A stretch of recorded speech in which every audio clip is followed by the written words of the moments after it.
तेल के दाम आखिर सरकार घटा क्यों नहीं पाई? पुरानी वाली सरकार ने तो काफी रेगुलेट कर रखा था, मगर इतना सारा टैक्स आदमी कैसे देगा? सरकार को बदल देते हैं। 2008 के अंदर प्रधानमंत्री मनमोहन सिंह थे, उन्होंने स्पीच दी थी। यहां पर आपको वो स्पीच मिल जाएगी, ऑफिशियल स्पीच है। उन्होंने अपनी स्पीच में बताया था 200,000 करोड़ रुपए का डेफिसिट है 2008 के अंदर, और इसको पूरा करने के लिए 150,000 करोड़ रुपए के ऑयल बॉन्ड्स बनाए जा रहे हैं गवर्नमेंट की तरफ से। 13 साल पहले ऑयल बॉन्ड्स नाम का एक कर्जा लेना शुरू किया था, जिसको हर साल लिया गया और वो पैसे बढ़ते चले गए। उसको चुकाएगा कौन? और अर्थशास्त्री मनमोहन सिंह ने यह भी कहा था कि जितना भी पैसा है हम आगे वाली जनरेशंस को देते जा रहे हैं ये कर्जा, और ये सारा का सारा कर्जा उनको उतारना पड़ेगा। पता नहीं कैसे उतार पाएंगे। बहुत सारा पैसा कर्जा ले लो, लोगों को सब्सिडी करके सस्ता तेल दे दो, सारी चीजें कंट्रोल कर दो। नई इंडस्ट्रीज आप लगाओगे नहीं, और जो नई इंडस्ट्रीज लगेंगी उनके खिलाफ हम धरना करना बैठ जाएंगे दिल्ली के अंदर। अब 2008 से लेके 2012 तक हर साल इतना पैसा लिया जाता है। 2012 के अंदर प्रधानमंत्री कह देते हैं, हाथ खड़े कर देते हैं, अब ये नहीं हो सकता। अपनी स्पीच में बताते हैं 1,40,000 करोड़ तो पिछले साल यानी 2011 के अंदर ही उन्होंने ले लिया है। और उन्होंने फेवरेट डायलॉग बोला था कि पैसे पेड़ों पर नहीं लगते, टैक्स लगाना पड़ेगा, हमें कीमतें बढ़ानी पड़ेगी। मिली जुली सरकार थी, सारे गुट चाहते थे कि जनता खुश रहे, उनको क्या पता पड़ता है कितना कर्जा जा रहा है। मगर प्रधानमंत्री ने कहा कि मेरे हाथ अब खड़े हो गए हैं, आगे मैं गया तो देश दिवालिया हो जाएगा, पाकिस्तान वाले रास्ते पर पहुंच जाएगा। 2008 के अंदर जो ऑयल बॉन्ड्स जारी कर दिए गए थे, उनका पैसा इस समय जो सरकार है वो चला रही है, क्योंकि 2008 वाले ऑयल बॉन्ड्स 2018 में जाके मैच्योर होते हैं। यहां पर पैसा उनको वापस करना पड़ता है। इस समय तक सरकार बदल के एनडीए की हो चुकी थी। मतलब इसका यह है कि जो पैसे लिए हैं वो पैसे तो वापस करने ही पड़ेंगे, उनका ब्याज भी वापस करना पड़ेगा। सारा का सारा पैसा मिला के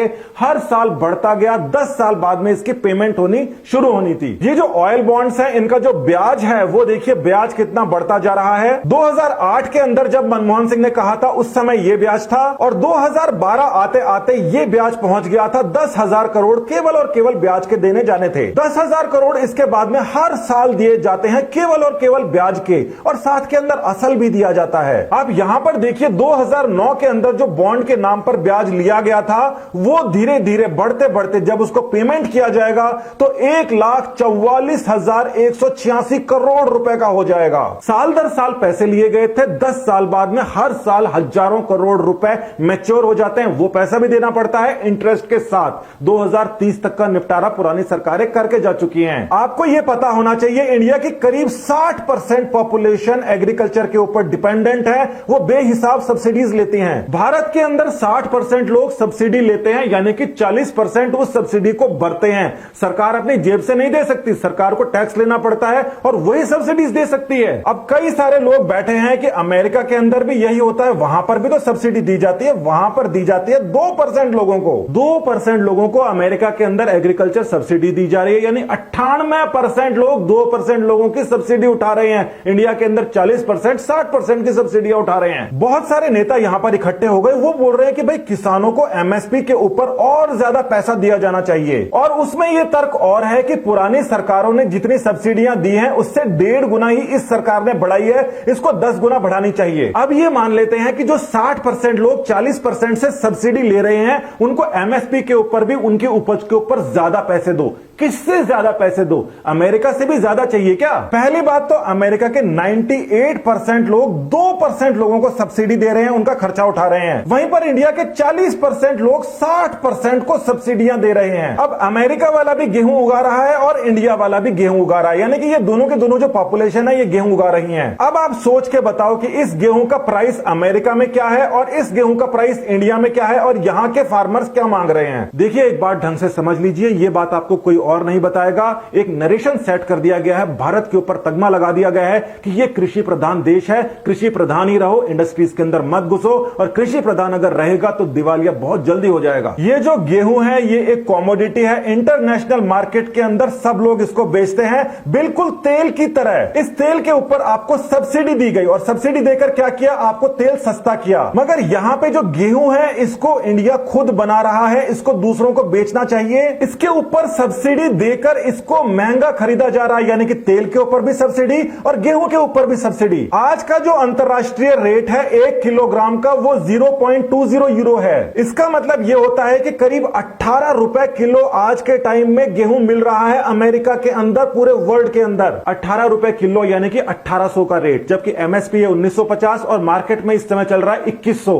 1800 की जगह 2100 के अंदर जा रहा है, 300 रुपए बीच के अंदर और देने पड़ रहे हैं हमें इस सब्सिडी के ऊपर। अब एक तरीका तो यह है कि इनकम टैक्स और जीएसटी को इतना बढ़ा दे इंडिया के अंदर कि वो ऑयल के ऊपर सब्सिडी दे पाए, एग्रीकल्चर के ऊपर, व्हीट के ऊपर सब्सिडी दे पाए और साथ के अंदर डिफेंस के ऊपर खर्चा कर पाए। और ये डिफेंस के ऊपर क्या हालत थी हमको सबको पता है। बहुत समय से हमारे आउटडेटेड मिग के अंदर पायलट्स मारे जा रहे थे, चाइना इससे बहुत खुश था और राफेल को खरीदने के लिए हमारे पास पैसे नहीं थे, क्योंकि भारत एक अलग ही दिशा के अंदर जा रहा था। ऑयल को इतना ज्यादा सब्सिडी कर दो कि अमेरिका से सस्ता हो जाए, गेहूं वगैरह के ऊपर इतनी सब्सिडी कर दो कि वो अमेरिका से महंगा बिके, बाहर से जो खरीद रहे हैं उसको सस्ता कर दो, सब्सिडी दे दो, हजारों करोड़ का कर्जा चढ़ा लो और अंदर जो प्रोड्यूस हो रहा है उसको महंगा करने के लिए बहुत सारी सब्सिडी दे दो। और हमारे पास में इनकम कुछ है नहीं, इसीलिए डिफेंस के अंदर जो इंडिया की हालत थी अब जाके वो ठीक हुई है। बहुत सारे लोग बोलते हैं कि मनमोहन जी के टाइम के अंदर अर्थव्यवस्था कितनी बढ़िया थी, ऊपर के ऊपर जा रही थी, मगर मनमोहन जी के ये भाषण कोई नहीं पढ़ना चाहता क्योंकि इसके अंदर तो सच छुपा है। लोग बोलते हैं मनमोहन जी ने भाषण नहीं दिए, 1400 से ज्यादा भाषण वहां पर उपलब्ध है, जाके ढंग से देखो। और जो इस समय सरकार कर रही है वो बिल्कुल वही कर रही है जिस चीज के लिए मनमोहन जी ने हाथ खड़े किए थे और वो चाहते थे कि भारत सरकार इस प्रकार से करे, आत्मनिर्भर बने और स्वावलंबी बने। किसानों के लिए सेंटीमेंट सबके हाई है, मगर यह समय है बड़ी कंपनियों का। इंडिया अगर बड़ी कंपनियों के अंदर नहीं गया तो प्रोग्रेस नहीं कर पाएगा, रेट इंटरनेशनल मार्केट में नहीं बढ़ने देंगे ये लोग। केवल 2% लोग इनकम टैक्स देते हैं, या तो उनके ऊपर इनकम टैक्स इतना बढ़ा दिया जाए, व्यापारियों के ऊपर जीएसटी इतना बढ़ा दिया जाए कि सारे के सारे धंधे ठप हो जाएं, इंडिया दिवालिया बन जाए। कई लोग ये कहते हैं कि हम दिवालिया हो जाएंगे मगर फिर भी हमें और ज्यादा सब्सिडी चाहिए। तो देखिए, दिवालिया पाकिस्तान है, आप चले जाइए वहां पर। यहां पर आगे बढ़ने के लिए सख्त फैसले लेने पड़ेंगे और ये सख्त फैसले आज नहीं लिए जा रहे, ये पुराने समय के अंदर बोले गए थे, वो यहां पर लिए जा रहे हैं, उनके पैसे उनको चुकाने पड़ रहे हैं। देश बिल्कुल सही डायरेक्शन में जा रहा है, प्राइम मिनिस्टर के ऊपर किसी प्रकार का आरोप नहीं है। जो लोग इंडस्ट्रियलिस्ट अदानी अंबानी वगैरह के पीछे पड़े हैं कि इन्होंने पैसा खा लिया, वो पहले के सरकारों में भी थे और इनके पीछे इसलिए पड़े हैं क्योंकि बाहर के लोग ये चाहते हैं कि ये यहां पर इंडस्ट्री सेट ना करें, एम्प्लॉयमेंट बढ़े नहीं, इंडिया आगे जाए नहीं। अमेरिका का एग्जाम्पल, इंडिया का एग्जाम्पल आपके सामने है। अमेरिका के अंदर ढेरों अंबानी है, ढेरों अदानी है, इसीलिए वो हमसे आगे है। नमस्कार।